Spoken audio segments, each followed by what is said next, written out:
ကိုဘာလိုချင်လဲဆို volio လည်းပြောလို့ရတယ် volio ဟုတ်တယ်နော်ငါဝမ်းနေတယ်ငါဒေါသထွက်တယ်အဲ့လိုမျိုးတွေဆိုရင်ဒါက acid နဲ့တွဲပါတယ်ဟုတ်ပြီ AVD နဲ့တွဲတာကတော့တဲ့ဘာလဲဆိုတော့ရုပ်ကဲခံစားမှုနဲ့ဆိုင်တာလေအဲ့တော့ bite စာတာကရုပ်ကစားတာ bite စာတယ်ဆိုရဲ owning က adjective ကဟောငါပူတယ် ဟုတ်ပြီနော်ငါပူနေတယ်ငါအေးတယ် io Io ho freddo, freddo f r e d d F-I-D-D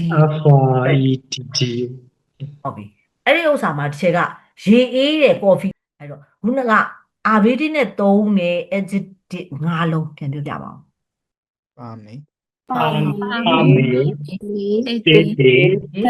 Secado, freddo, Ono. sono, ဟုတ်ပါတယ် bravissimi ပါအဲ့တော့ exercise တွေလုပ်ကြည့်အောင်